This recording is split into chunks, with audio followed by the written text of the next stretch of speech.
Hello guys, welcome to tech world में आपका स्वागत है। अच्छा, एक जो स्टोरी उसको कंटिन्यू करें। बस से जब इन लोगों को फेंक दिया गया। और दूसरा, इनके बदन पे कोई कपड़े नहीं थे। इनको फेंका वो भी सड़क पर, क्योंकि इनका प्लान था कि गाड़ी बस से हम कुचल दें। तो बस जब आगे गई और लौट के जब आ रही थी तो निर्भया तो बेहोश थी, उसको कुछ अता पता नहीं था। लेकिन उसके फ्रेंड जो था उसमें थोड़ी सी जान बाकी थी, और या फिर ये बोले उसको थोड़ा सा हौस था। उसने निर्भया को घसीट के झाड़ियों के पास ले गया, सड़क के कोने पे ले गया। तो ये लोग बच गए। और साथ में क्या था कि जो ड्राइवर था और वो 6 लोग जो थे ड्राइवर को मिलाकर, वो लोग इतने डर गए थे कि उन्होंने ये नहीं देखा कि जिंदा है कि मर गए, क्या हुआ क्या नहीं हुआ, और ये सीधे बस को लेके भगा के ले गए। फिर उस टाइम पर काफ़ी लोग इधर उधर जा रहे थे, पब्लिक व्हीकल भी चल रहे थे, कार वगैरह सब चल रही थी, लेकिन किसी ने सहायता नहीं की। और इन्होंने सोचा कि हम कॉल करें, लेकिन ये कॉल भी कैसे कर सकते थे क्योंकि इनके पास मोबाइल नहीं था। तो एक सज्जन ठीक ठाक था, उसने इनकी मदद की। उसने 100 नंबर डायल किया। 100 नंबर डायल करने के बाद 3 पीसीआर जिप्सी आई पुलिस वालों की। अब उन्होंने सबसे पहले मदद करने की जगह, आपको बिलीव नहीं होगा, वो तीनों बहस कर रहे थे कि ये किस जिप्सी में बैठेंगे, पीसीआर वैन पीसीआर जिप्सी में बैठेंगे। हाउ कैन पॉसिबल यार। जब इतनी बुरी स्थिति आ रही तो इस समय सबसे पहले ये सोचना चाहिए कि हम इनको कितनी जल्दी हॉस्पिटल पहुंचा सकते हैं। लेकिन नहीं, वहाँ पे जब बहस हुई, तीनों ने आपस में बहस की। बहस करने के बाद फैसला लिया कि इस गाड़ी में जाएंगे। तो उसके दोस्त और पीसीआर फैन के जो आए थे साथ में, उन लोगों ने मदद की। मदद करने के बाद इन लोगों को बिठाने के बाद सीधे पास वाले जो नज़दीक हॉस्पिटल पड़ता है उसमें पहुँचे। ये लोग अपनी वैन से सफ्दरगंज हॉस्पिटल पहुँचे। पहुँचने के बाद सबसे पहले जब वो अंदर गए तो कपड़े मांगे। कपड़े बोले तो चद्दर वगैरह, जिससे कि निर्भया की बॉडी को ढका जा सके, इन लोगों की बॉडी को ढका जा सके। और ढकने के बाद जब स्टेशन पर लेटी थी निर्भया, तो सबसे पहले जो डॉक्टर आया था उसकी लाइन देखते ही उसने ये बोला, आपको भी आश्चर्य होगा कि डॉक्टर ने कहा था कि किसकी लाश लेके आए हो, इसमें क्या रखा है जिसके इसका ट्रीटमेंट किया जाए।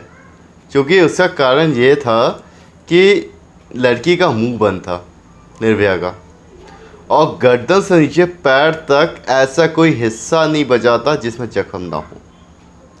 इन लोगों ने ऐसा कुछ छोड़ा ही नहीं था। हर एक काटने के निशान, मारने के निशान, और जैसा कि मैंने पहले ही बताया था, रॉड घुसा दी, आते निकाल दी।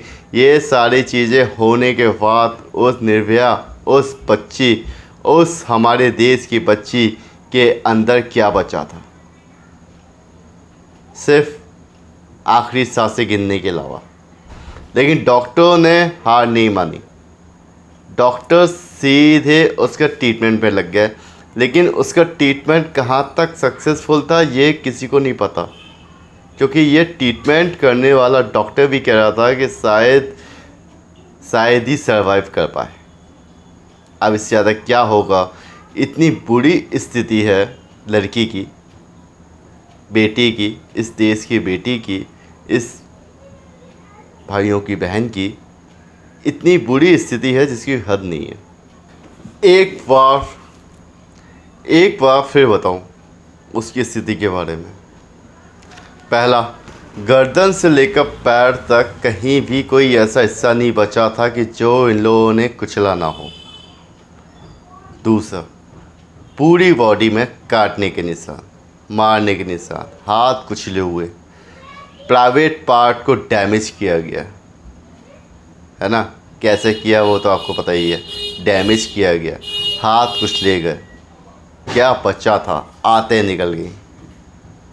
जबकि उसका ड्राइवर जो राम सिंह था उसने कहा था कि मैं इसको ज़िंदा नहीं छोड़ना चाहता था, मैं इसको खोखला करना चाहता था। इतना राक्षसी इंसान था कि राक्षस भी दया कर जाए। राक्षस बोलने ही बेकार है, क्योंकि राक्षसों में हमारा एक रावण थे, बहुत बड़े पंडित थे, है ना। उनको ये पता था कि मेरे को इस युग में कोई नहीं मार सकता सिर्फ राम के अलावा। तो उन्होंने पूरी रामायण, अब आपको ये भी रामायण का आपको ये भी पता होगा कि जब सीता का हरण किया उन्होंने तो सीता को टच भी नहीं किया। इससे बड़ी बात क्या हो सकती है। अपनी बहन की नाक कटने के लिए उन्होंने पूरी लंका ख़त्म करवा दी। इसके आगे क्या सबूत दूँ। एक बहन के लिए लंका, अपना घर सब समाप्त कर दिया। एक महिला को जो किडनैप किया, जो अफवाह किया, जिसे वो उठा के ले गया, उसको उसने टच नहीं किया। इसके अलावा उसको पता था कि जिससे मैं लड़ने जा रहा हूँ वो भगवान है, लेकिन उसके बावजूद वो पीछे नहीं हटे, क्योंकि उनको अपना अंत करना था। अंत कोई नहीं कर सकता था, है ना। इसके बाद हम बात करते हैं कि क्या जब डॉक्टर ने इलाज चालू किया लगभग 2 दिन बाद, एक्चुअली क्या है कि ये मैंने पहले ही बताया था कि हम लोग रेप की केस ज़्यादा पहले दिल से सोचते थे, आज नहीं सोचते हैं, क्योंकि रेप इतने होते हैं हद से ज़्यादा, और रेप करने वाले बहुत ज़्यादा बच जाते हैं, कुछ ही पकड़े जाते हैं, मतलब, है ना। तो ये चीज़ हमने और नहीं समझ लिया। लेकिन आज जब निर्भया की कंडीशन लोगों को पता चली, निर्भया पहले एक साधारण लड़की थी, एक साधारण लड़की जो हर जगह होती है, सिर्फ अपने दोस्त, अपने कलीग, अपने परिवार से संबंध रखती है। लेकिन जब उसकी कंडीशन देखी गई और दिल्ली पूरे देश में उसकी कंडीशन बताई गई, तो वो एक एक घर की लड़की बन गई थी, बेटी बन गई थी, बहन बन गई थी। उसके लिए जो वो लोग नहीं जानते थे कि निर्भया कौन है, लेकिन उसके लिए उन्होंने मोमबत्ती रखी या प्रार्थनाएं की, सब कुछ किया कि वो बच जाए। लेकिन अब इसके बाद पुलिस वालों का काम चालू होता है, जो कि सराहनीय है। ऐसा भी होता है, अगर वो करना चाहे सब कुछ कर सकते हैं। पुलिस वाले इज़ ग्रेट, क्योंकि ये केस जब सामने आया तो उसके बाद वर्तिका चतुर्वेदी TCP उनके अंडर में आया। वो इस केस को देखा, देखने के बाद समझा और जाना भी कि क्या था और कैसे हुआ है, लड़की की हालत क्या है और कैसे क्या क्या हुआ, उन्होंने पर्सनली ले लिया। सबसे बड़ी बात, इसमें इतने अटैच हो गई, पर्सनली ले लिया। इनको बहुत गुस्सा आया, और साथ में फिर उन्होंने 6 लोग, वैसे तो सारे पुलिस वाले थे साथ में, लेकिन 6-7 लोग जो उनकी टीम के थे, जो ज़्यादा काम जानते थे कि इस केस में क्या क्या हो सकता है और हम क्या क्या कर सकते हैं, वो सारी चीज़ें उन 6 को बुलाया गया कॉल करके। स्पेशल टास्क फोर्स के वो बंदे थे, ऑफिसर्स थे, वो लोग आए। आने के बाद अब इनकी सबसे बड़ी प्रॉब्लम, अब प्रॉब्लम आप सुनिए। 6 लोग जिनका नाम इन्हें पता था, नाम सही है कि नहीं ये नहीं पता, बस कहाँ की थी, कैसी थी, क्या थी, कैसी थी ये पता है, कहाँ की थी ये नहीं पता, किस एरिया की थी ये नहीं पता। वो बंदे जो ड्राइवर थे और क्लीनर, सपोर्टर और 3 बंदे कौन थे, कैसे थे, नहीं पता, है ना। चलिए मैं उन 6 के नाम बता देता हूँ पहले। अब मैं सबसे पहले उसका नाम लूँगा जो वहाँ का ड्राइवर था, जो राक्षस था, जो राक्षस भी बोलने के लायक नहीं है, इतनी बड़ी पदवी उसको नहीं दूंगा, है ना। राम सिंह। दूसरा विनय शर्मा। तीसरा अक्षय ठाकुर, मुकेश कुमार और एक जुमेनल। जुमेनल इसलिए क्योंकि लड़का 18 साल से कम था और कहा जाता है, कहा नहीं है, अपने देश का न्याय है कि जो 18 साल से कम है उसका नाम, उसका चेहरा, सब कुछ छुपाया जाए। अब इसके बाद टीसीपी चतुर्वेदी ने बहुत अच्छा काम किया, वो तो आई ग्रेट क्लियर। लेकिन सबसे पहला उन्होंने कहा ये बस कहाँ से कहाँ चली है। इसका जवाब उस लड़के से मांगा जो उसका दोस्त था। दोस्त ने बोला कि हम यहाँ से बैठे थे और यहाँ पे कुछ दूर जाके फिर टर्न लेती है, फिर आती है, फिर टर्न लेती है, फिर आती है। मतलब 8 किलोमीटर के अंदर गाड़ी घूमती रहती है। पहला क्लू। दूसरा क्लू, ये 9:30 बजे से गाड़ी आई है और गाड़ी घूमती रही है 10, साढ़े 10, 11 बजे तक। तो मतलब ये उसी रूट पे घूमी है, क्योंकि दिल्ली में बसों के रूट बंदे होते हैं, कोई भी अपना रूट तोड़ नहीं सकता है, राइट। इसके बाद जब वर्टिका चतुर्वेदी डीसीपी जो हैं, उनको जब ये बात पता चली तो न फर्स्ट क्लू इनके दिमाग में ये आया कि अगर ये उसी रूट पे बार घूम रही है तो इस रूट पे कहीं ना कहीं सीसीटीवी कैमरा लगा होगा जहाँ पे ये बस आएगी। बस चार्टर्ड बस थी, सफ़ेद थी, काले शीशे और साथ में पर्दा लगा हुआ है, राइट। लेकिन हमें नंबर नहीं पता। अब वो टीम गई सीसीटीवी कैमरा ढूंढने के लिए। सीसीटीवी कैमरा मिल गया, एक होटल के बाहर कैमरा लगा हुआ था, उसकी फोटेज देखी गई। फोटेज में बार बार देखा गया। देखने के बाद एक बस एक बार आई, फिर उसी रूट पर दूसरी बार आई वही बस, फिर तीसरी बार आई। तो इन्होंने निश्चित कर लिया ये बस वही है। इसका स्क्रीनशॉट निकाल के बड़ा करके इसका नंबर निकाला। नंबर नहीं निकाल पाए, लेकिन उसमें वो ट्रांसपोर्ट का नाम याद दिख गया कि किस ट्रांसपोर्ट की बस है। उस इलाके के सभी ट्रांसपोर्ट जो मालिक थे उन सबको बुलाया गया। बुलाने के बाद उनसे कहा गया कि आपकी बसें कहाँ कहाँ हैं और अभी कहाँ कहाँ हैं। तो सभी ने बताया हमारी बस यहाँ पे है, हमारी बस यहाँ पे है। लेकिन एक बंदा फिर खड़ा हुआ कि मेरी बस ड्राइवर संडे को ले गया था, रविवार को ले गया था और वो बस फिर वो लौट के आई, लेकिन साफ़ सुथरी धुली हुई थी। मुझे भी थोड़ा सा डाउट हुआ था, लेकिन मैंने सोचा कि साफ़ सफाई की है तो मैंने ज़्यादा भी गौर नहीं किया। आप पता किसे उस बस को देखा गया, चार्टर्ड बस निकली, ट्रांसपोर्ट का नाम भी लिखा था, लेकिन उसके अलावा उसमें काले शीशे भी थे, पर्दे भी लगे थे। लेकिन हम इसको और ज़्यादा प्रूफ करने के लिए लड़के से पूछा गया कि आपने उस बस में कुछ और देखा था क्या। तो लड़के ने बताया कि डैशबोर्ड पर एक शिव जी की मूर्ति है। पुलिस वाले अब यकीन कर लिया। यकीन करने के बाद उस बस को अपने कब्जे में ले लिया।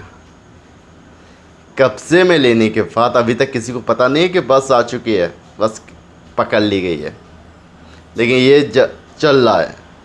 और चलने के साथ साथ जब बस पकड़ी गई तो उसका ड्राइवर के बारे में पूछा गया, कौन सा है ड्राइवर, इसका ड्राइवर क्या है क्या नहीं है। तो ड्राइवर का ही पता किया गया, ड्राइवर को भी पकड़ा गया। ड्राइवर को कैसे पकड़ा गया, अब ये भी अलग दिमाग वाली चीज़ है कि बस को पकड़ने के बाद कैचअप किया गया, उसको पकड़ लिया गया, लेकिन उसको अपने पास लेके नहीं आए, उसको छोड़ दिया गया। जब ड्राइवर उसका उस गाड़ी को चला रहा था, उस ड्राइवर से उस गाड़ी को पकड़ा गया। तो वो ड्राइवर सामने आया, राम सिंह।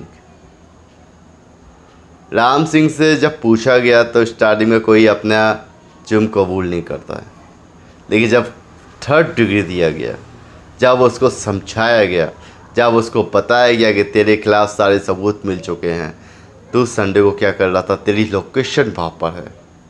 ये सारी चीज़ें सुनकर वो डर गया। उसने वो सब कबूला जो पहले वीडियो में मैं बता चुका हूँ।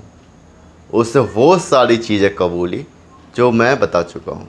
साथ में उसने ये भी कबूला कि मैंने ये सब कुछ किया है। जो मेरे फ्रेंड्स थे, जो मेरे दोस्त थे, उन्होंने कुछ नहीं किया, बस रेप किया और काटा वाटा।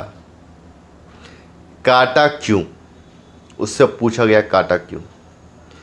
उसने बताया मुझे बहुत गुस्सा आ रही थी, मुझे बहुत ज़्यादा गुस्सा आ रही थी। उस लड़की ने एक लड़के को ढंग से काट लिया, मेरा फ्रेंड था। मुझे बहुत गुस्सा आई, मैंने काटना चालू किया, सभी ने काटा उसको। मैं वो करते करते हाथ पैर चिल्ला रही थी। हम लोग उसको छोड़ना चाहते थे, लेकिन जब उसने इतनी सारी चीज़ें की, मेरा गुस्सा ज़्यादा हो गया, तब जाके मैंने बर्बरता की। और हाँ, ऐसा ही होना चाहिए ऐसी लड़कियों के साथ। ये सोच कितनी गंदी है। ऐसा ही होना चाहिए ऐसी लड़कियों के साथ। बोलते हुए बड़ी दुख हो रहा है कि ऐसा ही होना चाहिए इन लड़कियों के साथ। तो राम सिंह पकड़ा गया। राम सिंह के बाद राम सिंह ने बताता गया कि किसका नंबर, इसके फ्रेंड कौन कौन से हैं, क्या है, कहाँ रहते हैं, कैसे रहते हैं, क्या करते हैं, क्या नहीं करते हैं, है ना। लेकिन एक और ट्विस्ट है, ये तो पकड़े गए, लेकिन एक जो जुवेनाइल बच्चा था जो आवाज़ लगा के बुलाया करता था, जिसने पूछा था दीदी कहाँ जाओगी, तो इन्होंने बताया, जो मैं आपको पहले बता चुका हूँ, वही लड़का। अब राम सिंह से पूछा गया उस लड़के के बारे में, तो राम सिंह ने बोला कि मुझे उसके बारे में कुछ नहीं पता। वो हाल फिलहाल अभी जॉब पर आया 2-3 दिन पहले, और ये काम हो गया। मुझे उसका नाम भी नहीं पता, वो कहाँ रहता है मुझे ये भी नहीं पता। वो सिर्फ मेरे पास आया था, मैंने उसका ट्रायल लिया, आवाज़ सुनी, मुझे ज़्यादा पसंद आई और मैंने उसको रख लिया। अब पुलिस वालों को ये भी बहुत बड़ी टेंशन हो गई कि उसको कहाँ से पकड़ा जाए, उस जुवेनाइल बच्चे को। जुवेनाइल बच्चा अभी पुलिस वालों के सामने नहीं है जुवेनाइल, लेकिन जो वो जुवेनाइल बच्चा को कैसे पकड़ा जाए, क्या क्या करें, कैसे करें, क्या ना करें, है ना। तो ये चीज़ अब कंटिन्यू रहेगी, क्योंकि इनको अब पकड़ लिया। जुवेनाइल की बात करेंगे, उसके बाद फांसी की बात करेंगे। इन लोगों को फांसी कितने टाइम पे कैसे कैसे लगी और इनके वकील कौन कौन थे, लड़की की तरफ से कौन वकील था, लड़के की तरफ से कौन वकील था, और कितना टाइम लगा, सबसे बड़ी बात है। और इस लड़की को या अपनी बहन को या देश की बेटी को कितना टाइम लगा था न्याय पाने के लिए। और एक चीज़ और बता दो, उसकी बहुत जल्दी डेथ हो गई थी, लेकिन डेथ के बाद कहाँ पे डेथ हुई, कैसे डेथ हुई, ये सारी चीज़ें हम नेक्स्ट वीडियो में देखेंगे। ओके, तो आपके पास नेक्स्ट वीडियो कैसे आएगा यार? सब्सक्राइब करें, लाइक करें, शेयर करें। Thank you. क्योंकि जब सब्सक्राइब करेंगे और साथ में बेल आइकन दबाएंगे तो इसका नेक्स्ट एपिसोड, नेक्स्ट आगे जो कहानी है वो आपके पास सबसे पहले पहुंचेगी। तो सब्सक्राइब करो यार, बेल आइकन भी दबाओ, लाइक करो, शेयर करो। हमारे देश की बेटी के बारे में सबको पता चलना चाहिए, और उन मुजरिमों के बारे में कि आदमी क्या क्या सोच सकता है। वो तो आदमी थे ही नहीं यार, है ना। वो क्या क्या सोच सकते हैं, क्या नहीं कर सकते हैं, वो सारी चीज़ें। Okay, thank you.